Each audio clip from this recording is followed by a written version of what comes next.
and a constipated bull. Back market.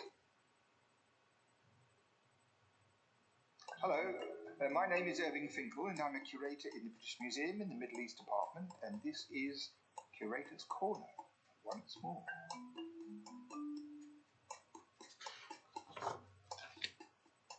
Okay, so today we're going to talk about demons, ghosts, sprites, things that caused trouble to ancient persons in Mesopotamia, and how those who thought they could deal with them dealt with them. So they had a rather interesting system that applied in Mesopotamian culture, that's to say the Sumerians and especially the Babylonians and Assyrians after them, because human beings, when they were born, they were kind of put under the protection of a particular god, and this god had responsibility for you as you grew up and went through life. Now, this is rather a nice system, but the trouble about it is that the Mesopotamian view of deities was modelled on their view of the human race, which, of course, has the result that the individuals are unreliable, they tell lies, they are adulterous, they get drunk, they get bored, they get easily distracted, and the gods did the same. So this meant that it wasn't 24-hour coverage, and this had a bad consequence, because there were lots of things that largely you couldn't see, which were waiting to zap you. And if you've been abandoned by your personal deity, or you've been particularly unpleasant in your behaviour to somebody else, they might come for you. So some of these demons are very identifiable. The choicest one is called Lamashtu, and this Lamashtu is a lion-headed female who's depicted on stone amulets, suckling a wolf and a dog with snakes riding on the back of a donkey in a boat. And sometimes the carvings are very complicated, so they knew exactly what she looked like, but they knew precisely why they wanted to have nothing to do with her, because her interest was in children, babies, pregnant women, and so forth. And there's some very poetic texts which talk about the Lamashtu prowling down the street and sniffing through all the door jambs and trying to see if there's a new baby there, because she would sneak in and devour it. So she, Lamashtu, is intelligibly to be seen as the personification of the danger of childbirth, which, of course, in ancient times and often subsequently, it's been a very hazardous thing for women, and she was the focus of the thing they all feared, very lithe and very dangerous. And one interesting thing, which also comes out when you start looking at the amulets, is she had an enemy. And this enemy was called Pazuzu. And Pazuzu is very ugly, grotesque face. And when you see a Pazuzu, you think, it must be evil, must be something I don't want to have anything to do with. But it's just the opposite. Because this Pazuzu, the sight of his face was enough to drive the Lamashtu away altogether. We've got some very good amulets which will show you this. And clearly, if Lamashtu saw him through the window, she would go away. Now, we don't know why the sight of this Pazuzu should have had such an effect on Lamashtu, but I have a personal interpretation of it, which is the following. There is no evidence for this theory. But my theory is that once they were married, and had a very, very inimical divorce, one of those divorces which you often encounter in literature, especially in real life, when one partner cannot bear the sight of the other one under any circumstances, and that would explain, I think, the powerful and effective nature of this deterrent. However, in the hands of Hollywood, Pazuzu suffered a great criticism, in fact, slanderous attack on his personality. Because there was a film once in which a girl who looked like a perfectly normal girl suddenly started spewing green things and her head went round on her shoulders. And the beginning of that film laid the trouble which beset this unfortunate girl at this demon, which if you had to be there right at the beginning of the film to see the Pazuzu head on the floor, and Hollywood thought that Pazuzu was wicked, but in point of fact it's just the opposite. So some of the demons made you very ill. They had an idea a bit like possession. They'd go into the body, they would perverse all the systems inside, they'd make you very ill indeed, and the exorcist had to drive the thing out of the body and make the person well again. So they had different devices for this. Sometimes they burnt things that you had to inhale, sometimes you had bits of wool with amulets around your fingers, and all sorts of other things they were expert in Once they knew which was the evil, they knew what to do about it. One way to get rid of the inimical figures that you want to see the back of is to literally put them in a toy boat, a model boat. And sometimes, for example, with that Lamashtu who likes babies, she's put in the boat and she's given things like a sandwich box and a hairpin and a comb, feminine things, so to speak, which she'll be distracted by. And then the exorcist puts this little boat into the Tigris River, which is very fast moving, and whoosh, the boat disappears and goes off, hopefully to the border with Elam. If you enjoy this or you like this kind of thing at all, I suggest you subscribe to the British Museum YouTube Marvellous Fantastic channel. And if you do, they will send you lots of information. You will find out all the marvellous things that are going to come in the future, and life will in every way be superior. British Museum YouTube channel. Got that?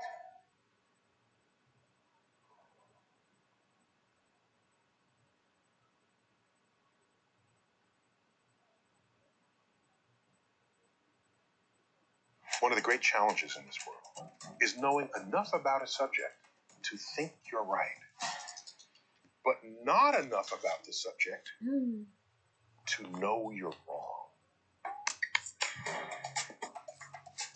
There's like a gazillion hours of me on the internet. In almost every case, I'm talking about the universe, black holes, the Big Bang, time travel, God. But what I'm going to do in this masterclass is teach you how to think. The goal here is to train your mind how to see the world differently, how to question what others say. I've come to realize that there are three categories of truth: personal truth, political truths, and the objective truths that shape our understanding of the universe. The interesting thing about an objective truth is that it's true no matter what. Imagine that. By the time we're done, you will be...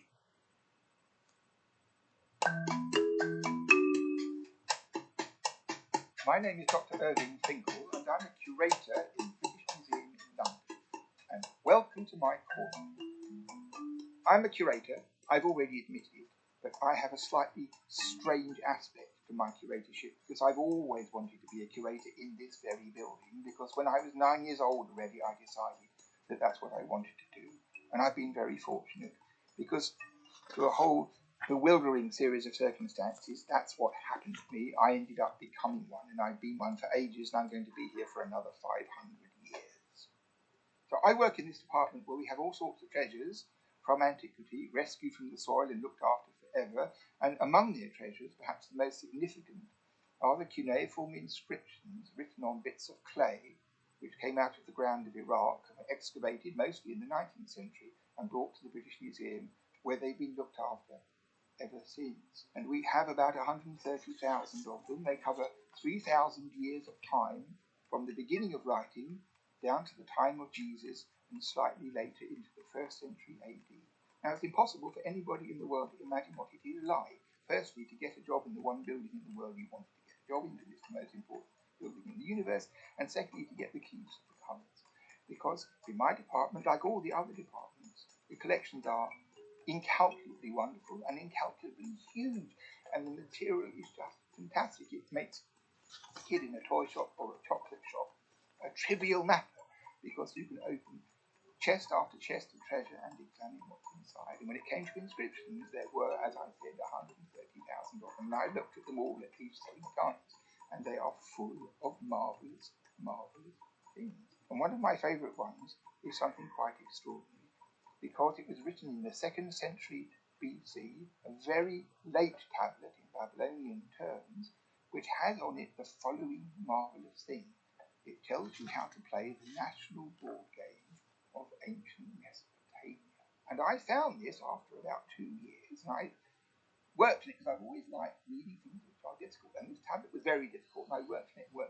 And I knew it was a game, and I knew it was rules. And the problem was, if you've got the rules and you don't know which board it is, what do you do with the rules? And so I tried it out on all the ancient games that we knew, the ones from Egypt, the ones from Mesopotamia, and when it came to the game of 20 squares, it fitted perfectly.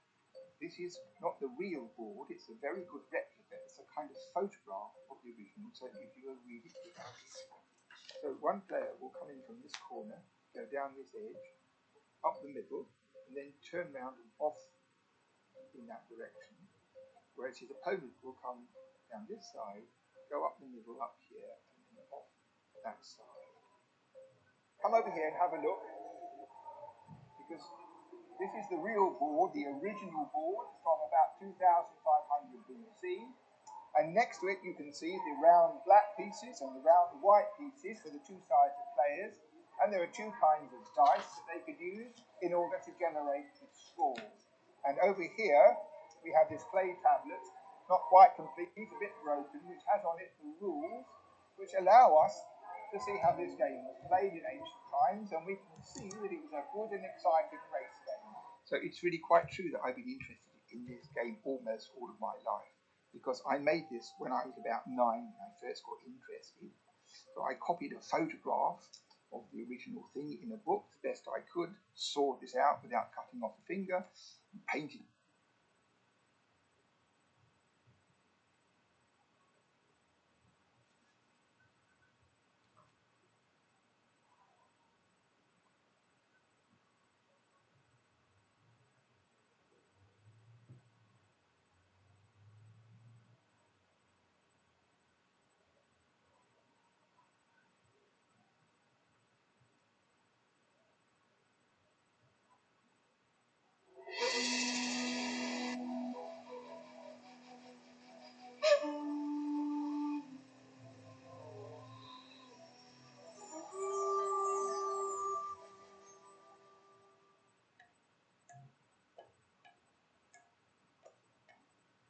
Hello everybody, it's Jabbar here.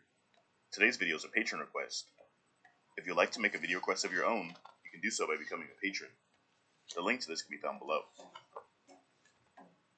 When a discussion of religion comes to the table, here in the West, we tend to default to two distinct categories. Abrahamic to include Christianity, Judaism, and Islam, or Eastern religions such as Buddhism or Hinduism, or in some cases, Japanese Shintoism.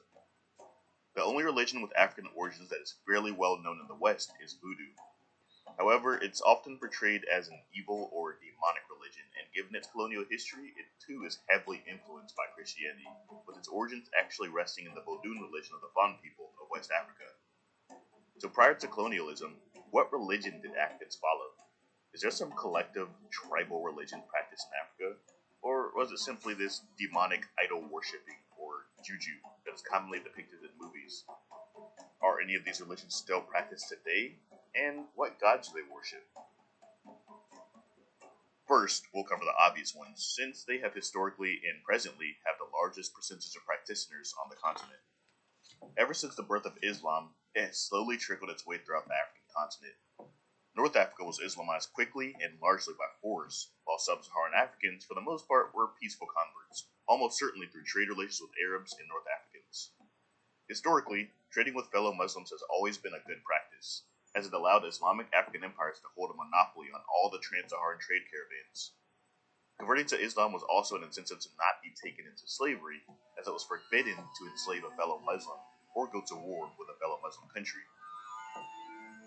Christianity and Judaism were also present on the African continent since the very early histories of these religions. In fact, King Azana the Great of the Aksumite kingdom that existed in what is now modern-day Ethiopia made Christianity into a state religion sometime in the 4th century CE. The same time frame that Armenia became Christian, with both nation-states claiming the title of the oldest Christian states to date, and neither one being able to conclusively be proven to be older than the other.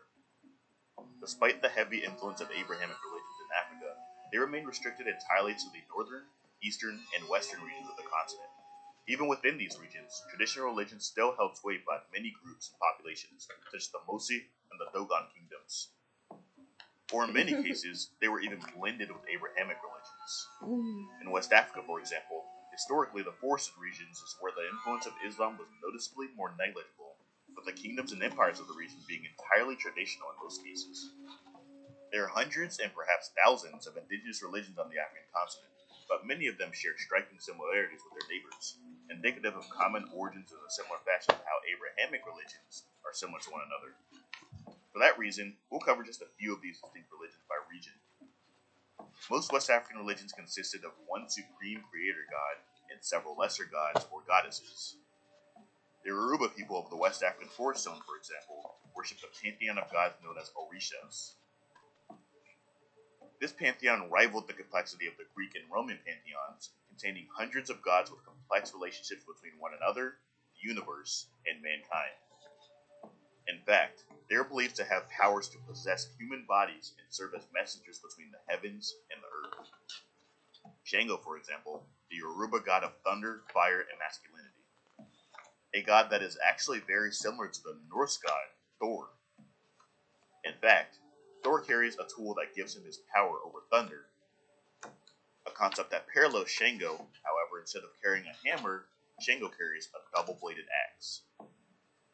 A strong theme of this religion is a spiritual energy known as Asi, a powerful force that literally translates to the word change in the Yoruba language. Ashi exists in every known object, whether it's alive, dead, or even inanimate. This concept rivals chi or mana in East Asian and Polynesian cultures respectively, and the fact that it's quite literally the force responsible for any and everything that changes in our universe. Those who have acquired the ability to control and manipulate Ashi are known as Alashi. Analogous gods, ideologies, and concepts can also be found among neighboring ethnic groups, including the Bon and Igbo peoples, who practice the Vodun and Ordinani religions respectively. A trickster god who acts as a gatekeeper to the underworld, for example, is known as Ishu in the Yoruba religion. This same trickster god can be found in the Akan religion practiced by the peoples of present-day Ghana and Ivory Coast. However, its name is Anansi, which literally translates to the word spider in the tree language. And actually, this is a very common character in the themes of stories read to children in the Caribbean. In short, most West African forest kingdoms share a few key similarities. A supreme creator god, usually from the sky or sea, followed by a pantheon of lesser gods and goddesses that have complex relationships with one another, the world, and mankind. At present, after centuries of European contact and colonialism, the majority of Yoruba people are Christians, but their indigenous religion is still practiced by a sizable population and has even spread among the African diaspora, firmly establishing itself in communities within Latin America and the Caribbean. Moving on to Central Africa, we will talk about the Kingdom of Congo. Similar to the West African religions, the people of Congo believed in one supreme creator god and several lesser gods. When the Portuguese first made contact with the Kingdom of Congo in the 15th century, they were greeted by friendly peoples who quickly adopted Christianity, establishing firm ties with Europe. This was not through coercion or lack of respect for their own religion, but because Christianity already shared similar qualities with the Congo mythology. Surprisingly enough, the symbol of the Christian religion was already in wide use in the Congo Kingdom for religious purposes prior to the exposure of Catholicism. That's right, the cross was used in Congo for religious purposes indigenously. However, its purpose had no relation to Jesus Christ or anything biblical for that matter, as this part of the world had never been exposed to Christian peoples or their beliefs before. Its purpose was to explain the balance between the physical world and the spiritual world, with the horizontal line symbolizing the boundary between the two, while the vertical line represented the connection to and from the two worlds.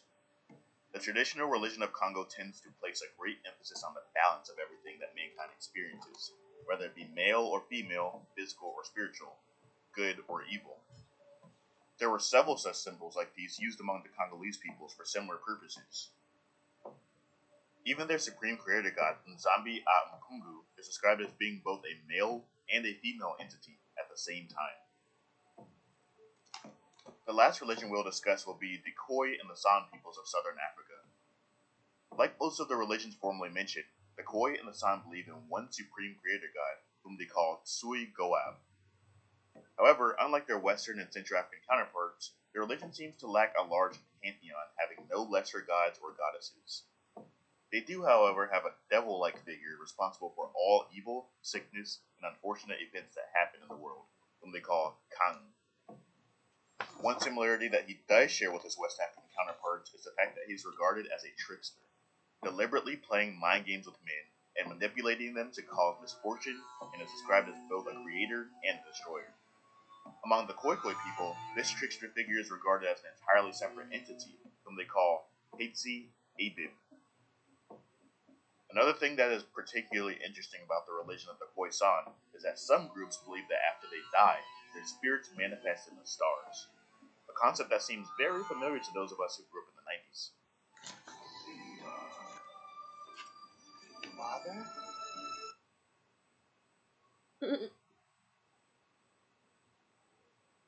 Buying new from big tech is expensive and creates e-waste that impacts Earth's creatures. Now look deeply into this koala's eyes and say, I want to help you, Gregory. And save money and reduce e-waste by buying new from Back Market. Gregory! Back Market.